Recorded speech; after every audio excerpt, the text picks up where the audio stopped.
আগের যুগে কত চুল কাটছি ভাই, এক বসতে 50-60, ওটার সময় পাই নাই, খাওয়ার সময় পাই নাই, তার কাটেই না কেউ। ক্লিয়ার? এই যে দেখো।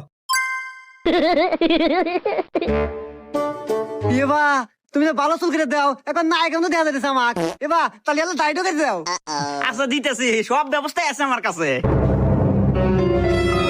এই দাও। এবা এনা খড় খড় হতেছে, বিজনেস ব্যবস্থা নাই। এবা ওই যে ওই দেয় দেয় ওই তো নাই। ও ওই যে ফ্যানটা আছে তো আমার কাছে, সব ব্যবস্থাই আছে। रुको जरा। लेकिन ये साला कर क्या रहा है यहाँ पे? ये फंस गया सीएम। लेकिन एक सेकंड, भगवान क्या जुल्म है।